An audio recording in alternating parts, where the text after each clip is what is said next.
islaamummaan kan inni feemaasi ta'e yookaan babal'atee intinii ta'e erguma nabiyyi Muhammed dhufeedha. Kan inni jalqabes immoo Saudi Arabiyaadha, biyyuma Arabaati.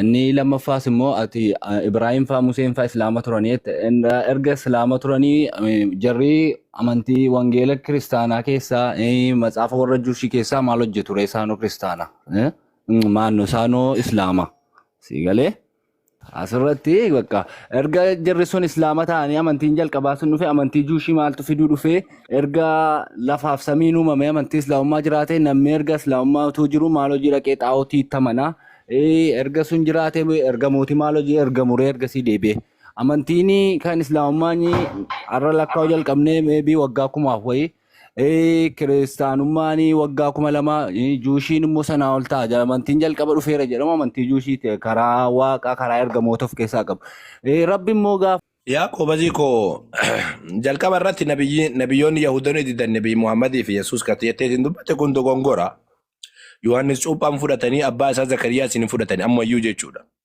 Nabiyyoota Ermiyaas hin eenyutu ajjeese. Ammani dubbisee amman intinii ta'e keessaa kana jara lammaan kana keessatti beekamtii tokko hin qaban isaan bukkeetti jechuu barbaatan. Yesuusii nama Yihudaa nama taraa tokkotu dhalatee du'e siin jedhu yeroo Yihudaa warra Juushii biratanii waaqa jedhanii inni iyyuu seeratti dhiyaataa firdiidhaaf hin dhiyaata booddee minaamin jedhanii haasa'u sii gala. Wanni beekamee takka xiqqoo sina dhageeffattaata? Yes. Na dhageeffadhu. Hayyee waan siin jedhee nabiyyoota tokko lamaa miti kan isaan didan. Hizqeeliin eenyutu ajjeese? Yahudota. Ermiyaasiin eenyutu ajjeese? Yahudota. Sigaltee kitaaba isaa kan gube Yahudota. Achi durallee nabiyyoota baay'eedha. Nabiyyoota tokko lamaadhaa miti. Isaayyaasiin eenyutu ajjeese? Nabiyyoota kan hunda isaanii nabiyyoota isaaniitti ergame eenyutu ajjeeseetiin fixe isaanuma mataa isaaniiti.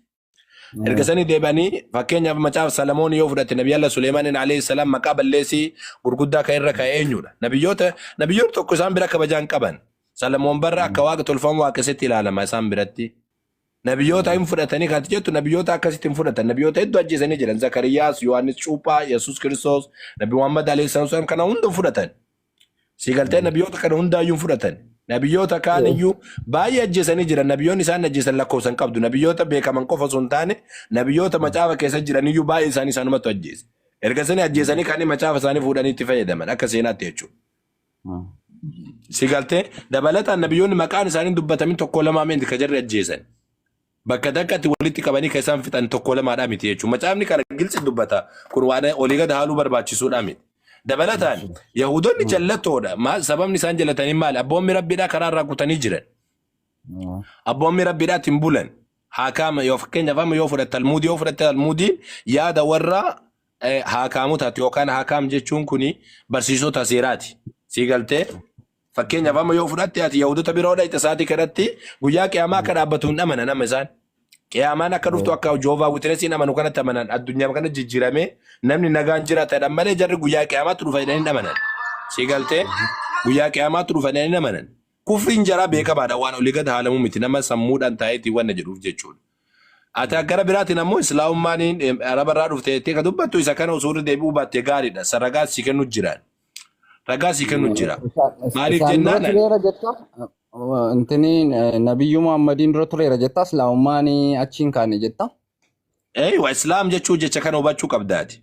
Jechi islaam jedhu maal agarsiisa ka jedhu. Jechi islaam jedhu rabbii fi ajajamuu jechuun waan biraa of keessaa hin qabu. Sigaltee rabbii fi ajajamuu jechuun waan biraa of keessaa hin qabu waan biraadha. Tokkichummaa rabbi beektee tokkicha saniif ajajamu ajajani sitti kenne karaa nabiyyootaati. Abrahaam tokkicha rabbiin tokkichadhaa ture waaqa sillaasee waaqa abbaa ilmaa fuudhu qulqulluu beeka Abrahaam hin beeku. Museen beeka hin beeku.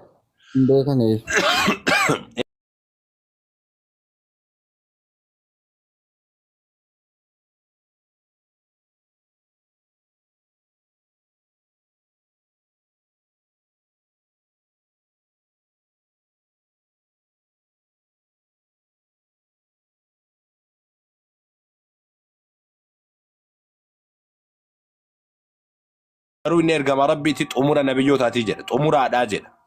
Malee jalqabaa miti Nabi Muhammad. Araba tos nungee kat jettu arabni eegade Muhammed alayhi salaam keessa dhufanii arabni illee dhaabbate dhugaadha. Isa kana immoo macaafni ni dubbata. Macaafni ummata arabaa kana rabbiin akka ol kaasuudhaaf deemu jechuu zarii Ismaa'il keessa akka nabiyyi baasuudhaaf deemu. Biyya Makkaa keessa akka rabbiin nabiyyi baasuudhaaf deemu. Macaafni amma jiru kun ni dubbata. Amma kana ni dubbata. Macaafni ummaan amma kiristaanaa harkaa qabu jechuu. Ni balleessa malee keessaa haqanii garii maxxansa keessaa garii keessaa haqanii garii wanna godhan malee ammoo asitti kana sitti mul'isuu danda'a. Waan Makkaadhaa akka macaafni kun dubbatu jechuudha.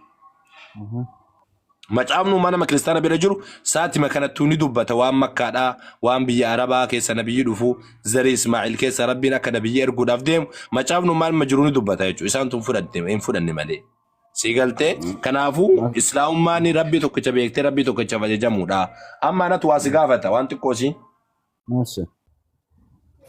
Yesus Kristos waaqa ni qaba ennaan eeyyee waaqa waaqessu hin qabaan an jetteemi? Okay. Qaamni waaqa waaqessu qabu waaqa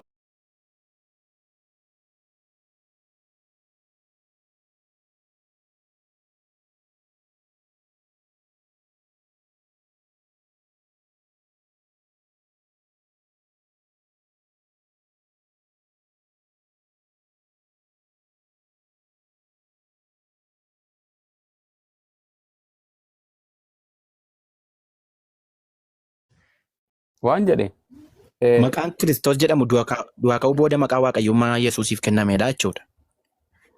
waan jedhe waaqni kun tokkumaami lama moo sadii?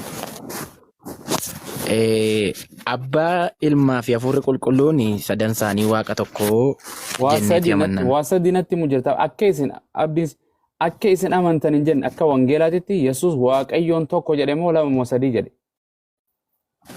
Sadan isaanii iyyuu akka tokkotti jira. Fakkeenyaaf akkaataatti jira. Akkaataa osoo hin ta'in Yesus kallattiidha. Yesus waaqayyoon nu barsiifne? Nu barsiiseera. Meeqa jedhe waaqayyoon meeqa jedhee nu barsiisa? Wangeela Yohaannis. Inni abbaan ana keessa isin ana keessa ani immoo isin keessaa jedhe. Okay, kana jedha. Wangeela Yohaannis boqonnaa 17 lakkoofsa 3 irratti kana jedha. Si waaqayyo eenyu kana jechuun jira? Si waaqayyo 17 lakkoofsa. Sadii nu banime. Anis kuna wangeela na dura jira. Si waaqayyo isa tokkicha isa dhugaa Yesus Kiristoosin isa ergites beekuun isaanii jireenya bara baraa. Eenyu kana jedhe? Yesuustu jedha. Si waaqayyo yeroo jedhu kana eenyu baanu jira Yesus? Yesuustiin jedha toota wajjin jira. Eenyu Yesus Kristos eenyu dubbachuu jira? Bartoota wajjin haasaa jira achitti.